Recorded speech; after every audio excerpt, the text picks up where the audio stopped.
Because in maritime courts, corporations can only contract with other corporations. A lawyer can only represent you as a corporation. And let me ask you a question, Ann. Can your corporation run a red light? No, my corporation cannot run a red light. No. So he's giving you an affidavit of fiction because he works for a legal fiction and he's trying to get you to respond to the legal fiction. And if he can't get you to respond to the legal fiction, he can't contract with you. So in that case, what you want to do is let him commit the crime. We're going to operate on acceptance. Not that we're trying to trap him or anything. We're just trying to educate him, right? So the first thing you can ask a police officer is, excuse me, sir, are you attempting to traffic my person? And the person is the all caps corporation. Okay? And he's going to say no because he doesn't know better, and that's okay.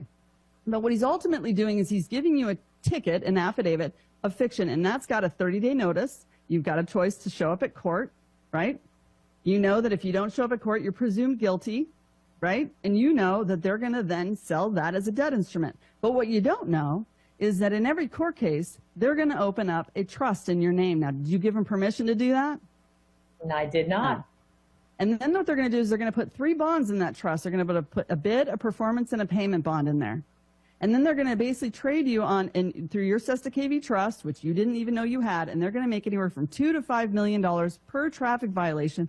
And technically, in the background, they are then selling those as debt instruments. The courts are selling them as debt instruments up to the Treasury. That's right. So they're making good money on issuing traffic violations, and that's why they have a quota. So what you could do is you could turn around and grab an affidavit of truth, because in an affidavit of truth, it's all common law. So you leave the court systems completely behind because they're all corrupt at this point. They're all just administrative maritime courts. And what you could do is you can operate. So imagine you're on a playing field down here, Ann, and this is maritime.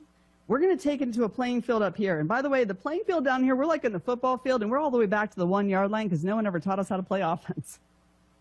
But I'm about to take you to a football field right above that. You're going to fly right over to the end zone because you're operating in truth, and no one can rebut truth. So you're going to give them words that no man can gainsay. And in your affidavit of truth, you're going to say in that affidavit, there is no evidence that you didn't just hold me at gunpoint and attempt to traffic my person. There's no evidence that you're not working for a foreign corporation. There's no evidence that you are actually, in fact, a police or policy enforcer for the original republic.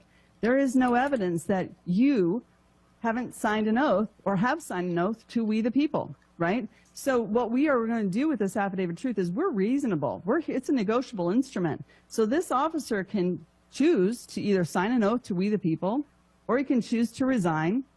He can do anything he wants. He can negotiate this instrument.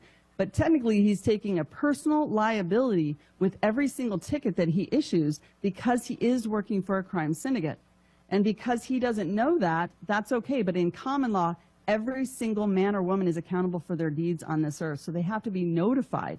So you put them on notice. So in your affidavit of truth, not only should it have documentaries to wake this officer up and let him know what's really going on, because again, he's probably a good guy, doesn't know what's going on.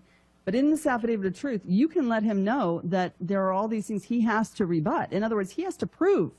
You're giving him force, you're forcing burden of proof back on him that he has, in fact, signed an oath to we the people. And he hasn't, so he cannot prove otherwise. And when you put it in a negative advertement statement, you're basically saying there is no evidence to show that you did not just do this. Now, this is a very powerful statement. A negative advertement statement is very different than asking them for burden of proof. I'm not saying, hey, under burden of proof, prove to me you didn't just do this. Prove to me there wasn't bank fraud. Under burden of proof, prove to me that you didn't just willingly traffic my person. They can't prove that. But if you say there is no evidence, you're asking him to come to a court of record with evidence. You're forcing him to prove his innocence. So you're saying there's no evidence to prove you didn't just hold me at gunpoint. Okay? And which is extortion. It's forced law. Okay?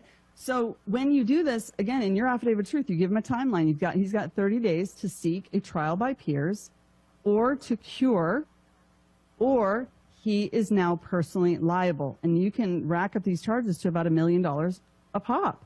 So if some of the people knew this right now and they were serving affidavits back to police officers, we're really just flipping the playbook. And at that point, this becomes a debt instrument.